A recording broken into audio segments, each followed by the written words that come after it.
Muy bien. En particular, para los hidrocarburos podemos pensar algunas propiedades físico-químicas o físicas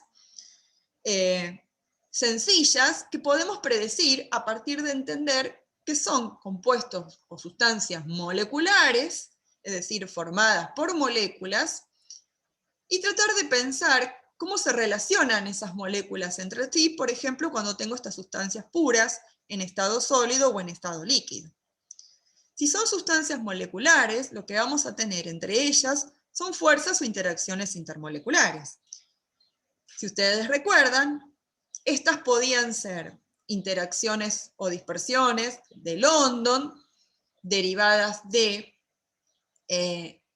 momentos dipolares momentáneos o inducidos, generados por estas nubes electrónicas, ¿sí? Que son las moléculas, o la parte más externa de las moléculas, interacciones dipolo-dipolo, que estaban presentes en moléculas polares, es decir, aquellas que tenían momentos dipolares permanentes, o también ese tipo particular de interacción denominada puente de hidrógeno, que es un tipo particular de interacción dipolo-dipolo, que se genera entre aquellas moléculas que tienen hidrógeno enlazado a un elemento muy electronegativo como flúor, oxígeno o nitrógeno. En el caso de los hidrocarburos, el análisis es muy sencillo, porque la electronegatividad del hidrógeno y del carbono es muy similar, y prácticamente se considera que estos enlaces son no polares. Por lo tanto, los hidrocarburos en general los podemos considerar que están formados por moléculas no polares. Al ser moléculas no polares, podemos asociar sus fuerzas intermoleculares exclusivamente a interacciones de London, es decir, aquellas asociadas a los momentos dipolares inducidos.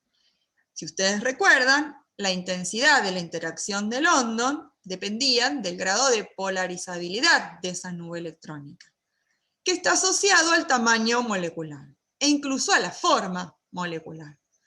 Es decir, a mayor tamaño de nube electrónica, más polarizable y más intensas son las interacciones de London. Eso lo podemos ver notablemente, por ejemplo, en los datos de esta tabla de los puntos de ebullición y puntos de fusión de los diferentes hidrocarburos, por ejemplo, de cadena lineal. Vamos viendo que a medida que el tamaño de la cadena y por lo tanto de la molécula se hace cada vez mayor, bueno, el punto de ebullición y de fusión se hace cada vez mayor. Eso está relacionado directamente a la intensidad de las fuerzas de London. A mayor tamaño, mayor intensidad. Y por lo tanto, necesito mayor energía, ¿sí? En este caso energía calórica, que las moléculas deben adquirir para vencer esas interacciones. Y por ejemplo, fundirse o transformarse en vapor o en su estado gaseoso. Muy bien. Algo interesante para analizar un poco más finamente es qué pasa con los isómeros estructurales de los hidrocarburos, por ejemplo de los alcanos. Observamos que el pentano tiene 36 grados de punto de ebullición, pero sus isómeros, que tienen el mismo tamaño de nube electrónica, porque están formados por el mismo número de electrones, tienen puntos de ebullición menores.